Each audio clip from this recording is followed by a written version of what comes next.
Hi, water signs. How are you today? Welcome to your special May reading.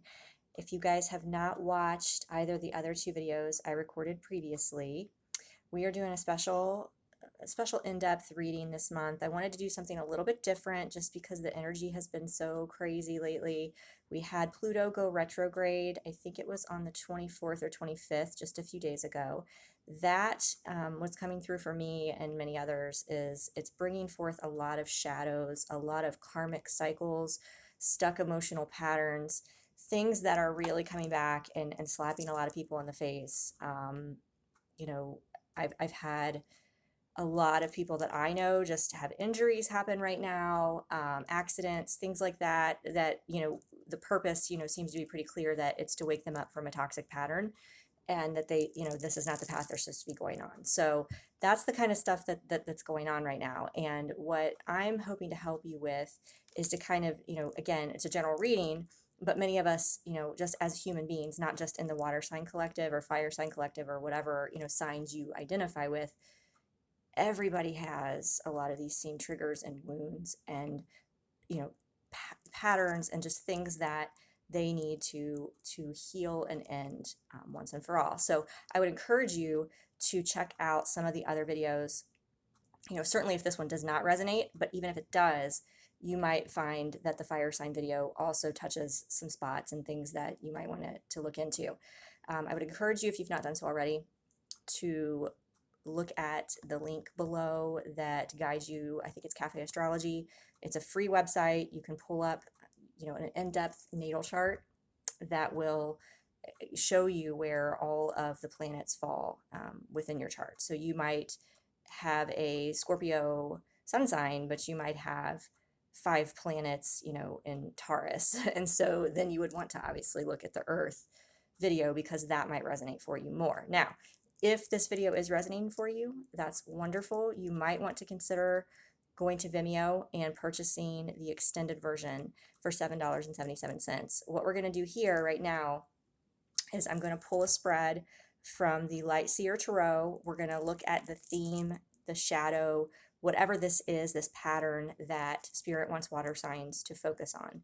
So when we get over into the extended, I'm going to pull a second spread, even more in depth. It's going to be the Mermaid Tarot, which is actually kind of a darker deck. It's very, there's a lot of stuff underwater. There's a lot of swords. There's a lot of, some darker themes that come out in those cards. I'm going to pull a lot of oracle cards, just get into diving into what this is that needs to be worked on and healed and how, and some suggestions for how you can do that. What I've been doing on the other videos is ending on a Sacred Power Oracle card. I just want to end in kind of an empowerment note versus this is dark, this is a shadow. But, my whole reading, all my readings in general, I try to do that as far as an empowerment message in a way that you can fix whatever is going on, right? Some suggestions for that.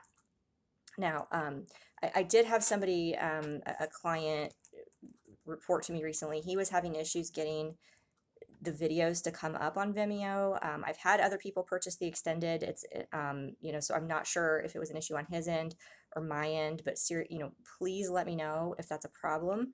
You will have to create a Vimeo account first and download that app before you're able to go to the page to find my videos. So I don't know if that's the problem he was having or what, but just wanted to let you guys know, give you a heads up there. So I think that, and just again, in case you haven't watched the other videos, the crystals that are excellent for shadow work that wanted to come forward when I record these videos, this is a labradorite. With the lighting in here, we can see it a little bit. There's a little bit of glare, but you can just see the beautiful rainbow colors. For me, I feel like, what the message I'm just getting on this one is, it's a dark stone, but look at the rainbows underneath. And, one of my favorite quotes that I heard and then that I've been sharing with others is, the soul would have no rainbows if the eyes had cried no tears. Yeah. So it's like buried beneath this darkness, there's a rainbow, right? The rainbow always comes out. So as we get into this, I know, some of these topics might be a little bit heavier, just remember that. Shungite is another one. This is a pyramid, so it's especially powerful. It is tied to releasing stuck emotional patterns, which is what we want to do. We're being encouraged to do during this time. And then we have obsidian, just good old-fashioned obsidian. That and Apache tears are wonderful for working through these types of issues. So without further ado, oh, one other thing. If you guys are wondering, the extended version on Vimeo typically runs about 20-22 minutes if you're evaluating whether or not to purchase. Okay? Masters, let's clear channel, please, for water signs. What shadows, what patterns, what shadows need to come forth for water signs? All right.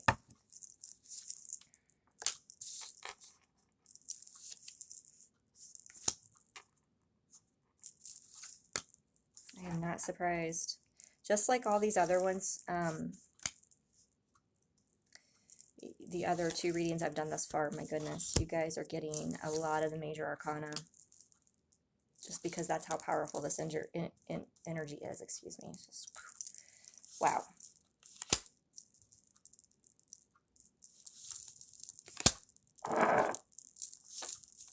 Okay.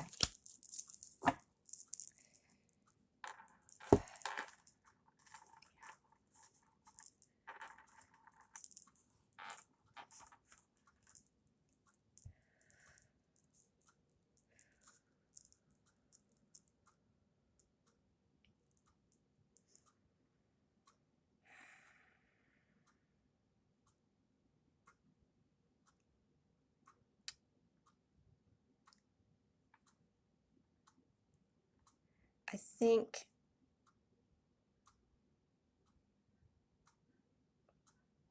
well, what we've got coming out right now, you know, is the number one card is Justice. And that's a major arcana. It's a card about balance. And what I'm getting here is that, you know, water signs especially, I think, are the type of person, and I'm not trying to stereotype, but it's just the message that's coming through based on this image too. And a lot of the water signs I know personally, but I think they're the type that puts on a happy face when inside, like they're fighting off this demon inside. It's like, yep, I'm just gonna go through the motions. I'm so happy. I'm such a great, you know, like in such a great mood. Everything's fine. Because inherently with, you know, being born underwater, you know, under that element is tied to emotion. Okay. And so I think the shadow aspect of that, if there's something that needs to be healed, is burying the emotions. That's what I'm getting, because there's darkness buried and it's out of balance, right? Things are, you know, it's like you either, I'm getting that there's either, you know, when you have opened yourself up emotionally, perhaps you gave too much of yourself, you gave too much of your heart, and that led to heartbreak. You know, we've got Ten of Swords here. I feel like this is something that's a past issue. It could be childhood, certainly, could be both. It could be a romantic situation where you gave too much of yourself, you got hurt, and now you're so guarded and shut off that it's out of balance. Like you either give too much or now you're not giving anything because you're just numb. That's what's coming through. And I think, you know, you're wanting to take a leap of faith in a situation. You got the Fool here. I mean, it's another major arcana, as you guys know. This is about new beginnings. It's a 0. It's the start of a cycle. The Fool could, you know, and I think we had this in the fire signs, you know, parallel, same position, I believe. It could be, you know, their title of their video was Fools Rush In. What I'm getting is that kind of the opposite energy. I think whereas fire signs tend to have that fiery element, they tend to rush into things, they tend to just be like, yeah, yeah. I feel like the balance is out of balance in the water energy, where there's fear now. There's fear because these emotions are buried. And it's like, I'm putting on a brave face. I'm fine. I'm totally fine. Yeah, everything's great. But, you know, all the while she knows what's buried and lurking in there, and she doesn't want to face it. So that's a lack of balance. And I think, it's there's this desire to take a leap of faith and to put yourself out there in a situation, um, most likely in a romantic situation, but since we're talking about emotions. But I think there's just that fear of just, I've been hurt so many times, I've been shot down so many times. I don't want to put myself out there. And I think there's a feeling that, you've got Seven of Cups here. As far as past, it's kind of like I've Seven of Cups deals with illusions, dreams, daydreaming. I feel like there's so many things that you want to do in life, but you're afraid to turn over that cup for what's lurking underneath, right? There's that serpent there. And I think we had this come out in one of the other elements. But there's just this, I'm afraid to make a decision. I'm afraid to go forward because I've made the wrong decision so many times before. I don't want to get burned again. And so rather than find that balance within yourself, rather than, put down that sword and face that demon that's inside, those emotions that have been calcified, they're just hardened in there, you choose to move on. So rather than like turn over the cup and take that leap of faith that this could be, something that leads to your ultimate goal, you get to this point, you get that fear building up, and it's like, oh, it's that time when I should be open in my heart. I should be ready to commit to someone or to commit to something. And then it's just easier to move on. Eight of Cups. The Eight of Cups is blocking this justice. Okay. So what I feel like, it's just easier to move on from a situation, to walk away, to run, than face it. Because as a water sign, and with all the emotions that you have inherently inside of you, whatever this trauma was, it's just easier to walk away from having to open all those wounds up and face them. And so it's like, yep, that was just a fantasy. I can't really have that. I'm just, I'm not even, and maybe it's not even a conscious decision. You may not even realize why you have a pattern of, coming forward and then running, coming forward and running. There could even be, you might even have a pattern of ghosting people, not even intent, but it's just like, eeny, meeny, miny, mo, I have all these options.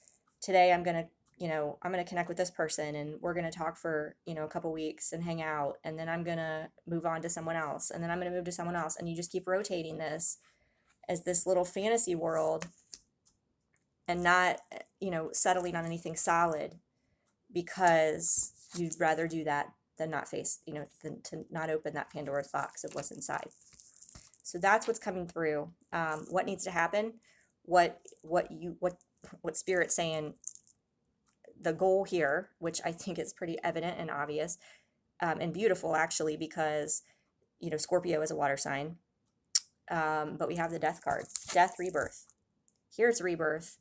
It's like a whole new perspective.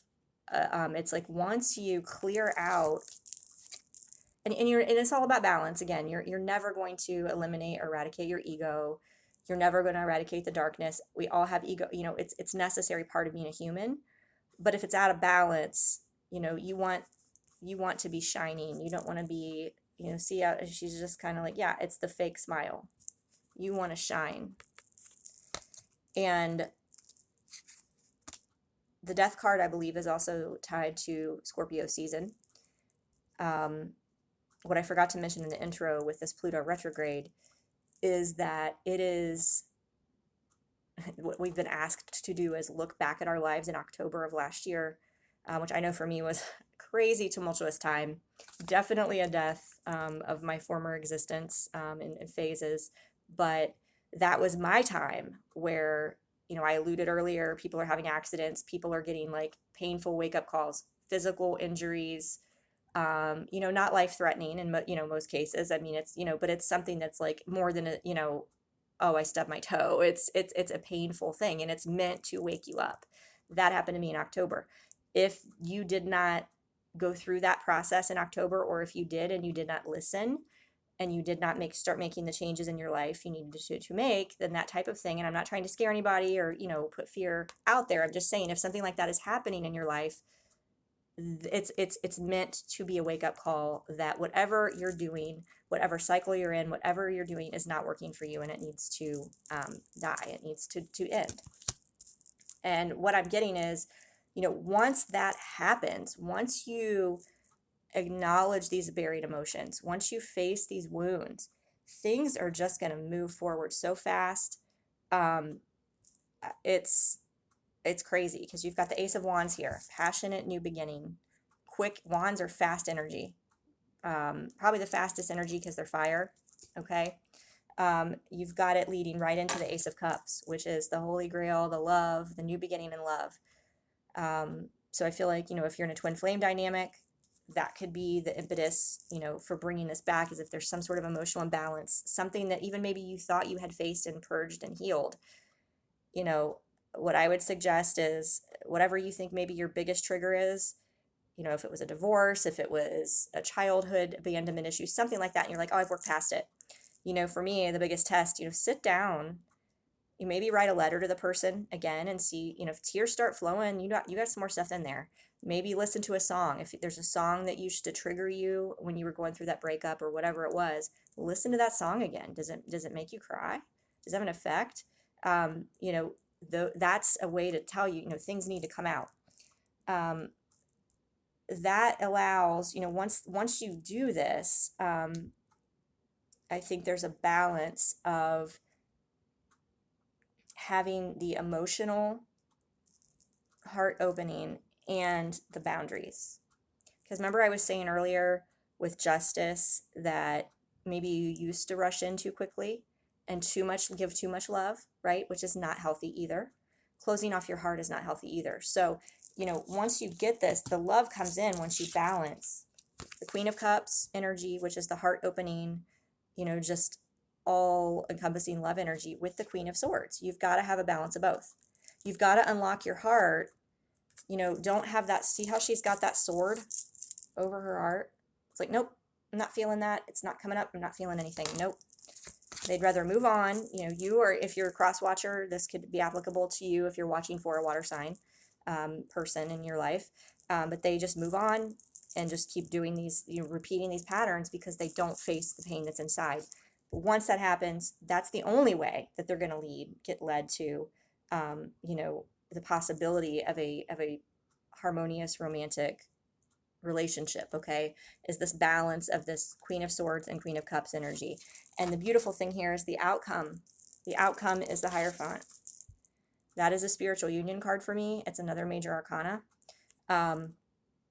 But it also can just be connecting to spirit to help you get through these things. We are going to look at this more in depth as far as the wounds that are underneath there, how you can work through those. I'll have some suggestions. We may end up pulling past life cards as well.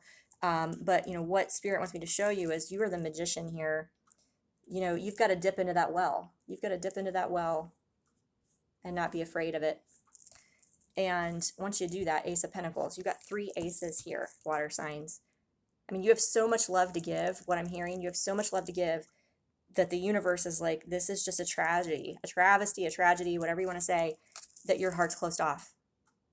And that's why, I feel like some of you may be going through the ringer more emotionally. I think we do have I want to say next month, in addition to the Pluto retrograde, I think May's full moon is in Scorpio. So don't be surprised if you get a lot of emotions coming up. All right, so I hope this was helpful for you. Like I said, we're going to explore this over on Vimeo in the extended, so I hope to see you there.